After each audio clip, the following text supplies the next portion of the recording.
नमस्कार।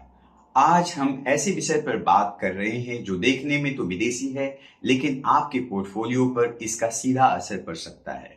हम बात कर रहे हैं जापान के स्नैप इलेक्शंस की। आप सोच रहे होंगे कि टोक्यो में होने वाले चुनाव से मुंबई के दलाल स्ट्रीट का क्या लेना देना है।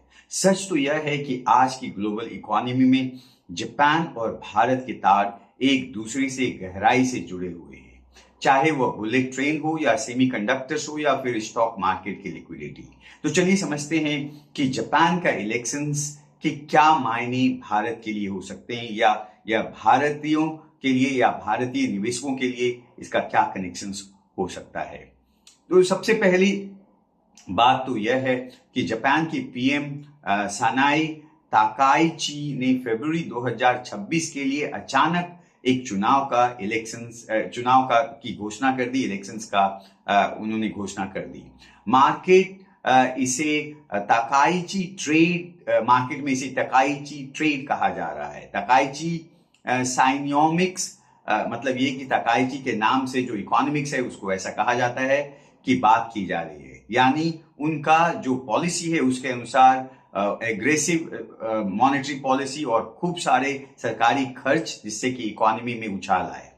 तो इस कारण से हुआ यह है कि निकाई जो वहां का जो इंडेक्स है उसमें काफी उछाल आया है, लेकिन दूसरी तरफ जो जापानीज करेंसी है डॉलर की अपेक्षा में काफी उसमें गिरावट आई है। तो अब यहां समझते हैं कि इसका जापान का इंडिया के साथ किस तरीके का कनेक्शन हमें पहले समझा जाए ताकि हम इन्वेस्टर्स के बारे में समझ सकें। तो सबसे पहली बात कि जापान जो है भारत में 5वां सबसे बड़ा निवेशक है। जापान ने अगले आने वाले 10 साल के लिए 10 ट्रिलियन येन यानी समझिए लगभग 6 लाख करोड़ रुपए के निवेश करने का लक्ष्य रखा है। यदि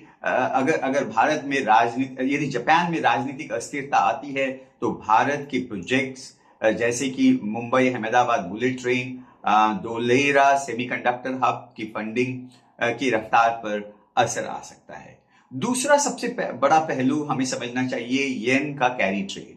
मतलब ऐसे समझिए कि दुनिया भर के काफी बड़े इन्वेस्टर्स जापान से सस्ती दरों पे पैसे उठाते हैं और इमर्जिंग मार्केट्स जैसे इंडिया में पैसा लगाते हैं। लेकिन यदि चुनाव के बाद जापान में ब्याज की दरें बढ़ती है उनके मॉनेटरी पॉलिसीज में चेंजेस होने के कारण से, तो निश्चित रूप से इसका इम्पैक्ट हमारे मार्केट के ऊपर पड़ सकता है। जो तीसरा जो इंपॉर्टेंट बात यहाँ पे समझने की जरूरत है वह है जो रक्षा और तकनीक को लेकर के जो उनका जो पॉलिटिकल इंडिया के साथ में अलाइनमेंट है, क्योंकि यह आप ध्यान रखें कि कुछ किसी न किसी तरीके से जापान और चीन की उतनी अच्छी बनती नहीं नजर आ रही है। तो निश्चित रूप से वहां पे एक ऑब्वियस इंडिया एक पार्टनर के रूप में निकल करके आता है और निश्चित रूप से माना जा रहा है कि जो प्राइम मिनिस्टर हैं अभी उनका इंडिया के साथ में अच्छा रिलेशनशिप है।